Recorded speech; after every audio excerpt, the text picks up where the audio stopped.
Hi Tristan, Dan here from purplegolf.com. Just having a look here at the swings that I've received from you, and having a good look at your action. So let's have a look first of all from down the line and see what's going on in this swing. And pretty good swing. Backswing is setup's good. Backswing looks pretty good here in this down the line clip. And then we see that you come over the top quite a bit in the downswing there and chop across that ball quite a bit. And it's not immediately obvious in this down the line clip why we do get into this position in the downswing, but I think if we have a look from the face-on angle, it'll be a little bit more apparent as to what's going on in your swing, Tristan. So you know, in terms of analysing your swing from down the line, I mean the key things that I'm noticing: number one, your shoulders are quite open here at address, so that is one reason why you're going to be a little bit more inclined to cut across the ball and be sort of prone to that slice. But and possibly the right hand looks a little bit too on top of the grip there, so that may be another thing just to have a look at. But actually, you know, cracking posture, great leg position there, lovely knee flex, nice and grounded, lovely upper body tilt forward there, so it's a really nice grounded, athletic, balanced posture. And you know, this is the setup of a man who puts quite a bit of effort into his golf game, I suspect. So really good work actually with your setup, Tristan. I think you know, you've done a good job there of getting nice and grounded. You look nice and low to the ground, nice and balanced, just ready to go there.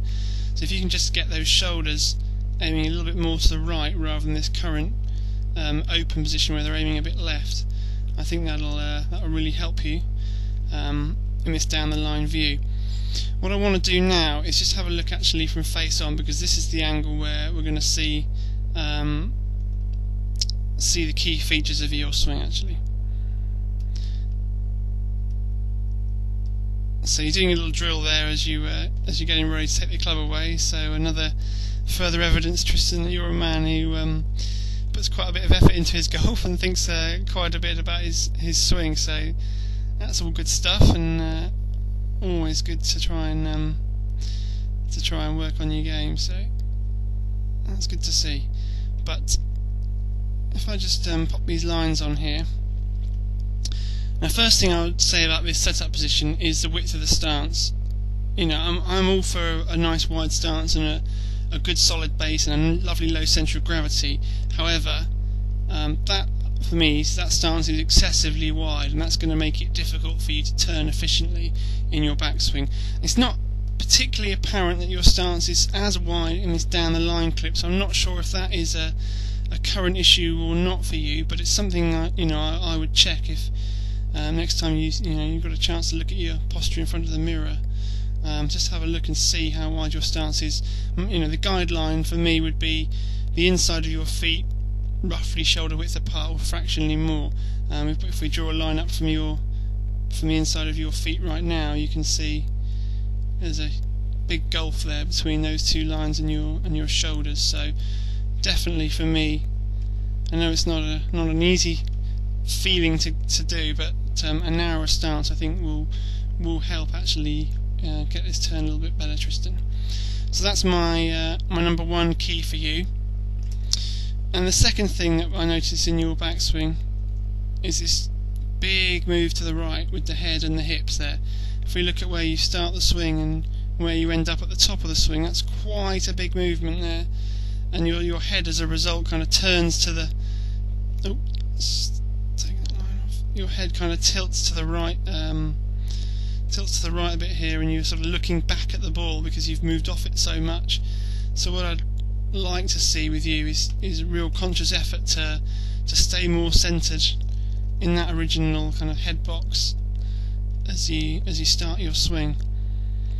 So it's a common issue with a lot of players. This, you know, it's an easy thing to make this move to the right, and you hear a lot about loading up the right side or getting your weight onto your right foot at the top of the backswing. Well, you know, that is important, but you want to do it in a manner that's going to be nice and stable. If you make a move as big as this, you know, pretty much all your weight's on your right foot, and you end up being a little bit too kind of light on your feet, and it makes it an unstable position at the top of the swing here. You know, you could probably lift your left foot off the ground at the top of the backswing there, which is sort of evidence that you're not quite stable enough and not you know, centered into the ground or focused into the ground enough with that nice low centre of gravity. So rather than this kind of move off the ball, the feeling you want to have is that your belt buckle will turn from its starting point. It's not going to move to the right, it's just going to turn to the right. And the same with sort of the top of your chest here and your head, you're just going to turn those to the right. You know, to be honest, your shoulders do work quite nicely off the ball, they do turn well, but it's just we've got to get away from this lateral move to the right and try and stay a little bit more centred. Because what tends to happen as you complete your swing, you're raising up and you're already kind of leaning left as you complete your swing, and that is what creates this kind of climbing look as you start down. You can see just how much height you gain as you start that downswing there, Tristan, and that leads us into quite a weak position there, starting down with the arms sort of flailing in front of the body. The look from face on is quite nice. The way the arms sort of fire through impact there is quite nice, and again, good positions there. But we've just got to get this head down as we start down, so that you can really fire the legs. Because at the moment, what's happening is the legs just straighten as you start down, and that is not ideal for a good source of power. But I feel as though if you stay more centred to the top of your swing as you start down, your hips will automatically work left a little bit better, and your head will actually drop rather than climb as you start down, which is what we're actually looking for. So first things first for you is to get more centred. Now what I want to do now is just bring in a clip of McIlroy just to show you the difference at the top of his swing. I'll just take you off for a moment here and just have a look at what McIlroy does to get to the top of his swing. Now this is him at address here. In fact, what I'll do is I think this camera moves around, so I'll just draw a line from the edge of his head down to the ball, take him up to the top of his swing. So the camera does move around a bit there, but if I draw that same line from the edge of his head, you can see that is still down on the ball there. So what that's showing us is that his head has not moved to the right during his backswing. If I perform that same exercise on you here, so we draw this line from the side of your head down to the ball and take you up to the top of your backswing, you can see your head has moved considerably off its starting position there, and that's going to make it more difficult for you to sequence a downswing. I'll just show you how McIlroy sequences his downswing, just so you can get a feel for that. So what he'll do now from the top of the backswing, he'll ease his hips to the target. His head will not move forward, but it will move down as he squats into position to make a powerful downswing. And that is how you shallow out your downswing. With you, because your head is moving forward and it's actually moving up, you're standing up, that's throwing your arms out in front of you, and that's what's creating that kind of slicing action. Whereas what you want to see with McIlroy, it's almost like his upper body drops in behind his lower body, as the lower body eases to the target there, and the head stays back behind that starting line. It allows the arms to drop in behind him a little bit more, so he can create that natural draw which he has. So, you know, we're not talking about major issues or major changes for you, Tristan. Relatively nice, simple things to implement into your swing, I think, at this stage. There may be some other things that we might need to pick up as we move along, just to work on shallowing out this downswing of yours, particularly with this down the line look,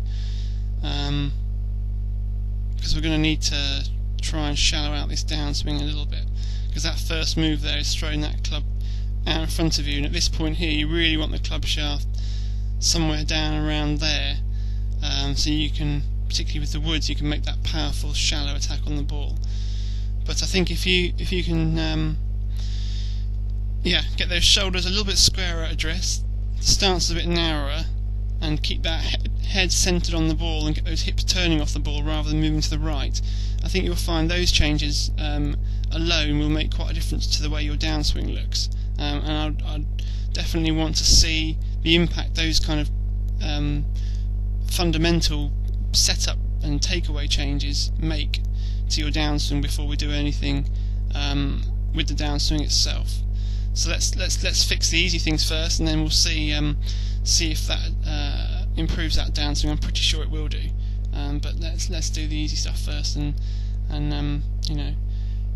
grab that low hanging fruit, make the setup really good, and the takeaway really good, and I think most of the rest of the swing will fall into place for you. So let me know how that goes. It'd be great to see some of the results, see how it works for you, Tristan.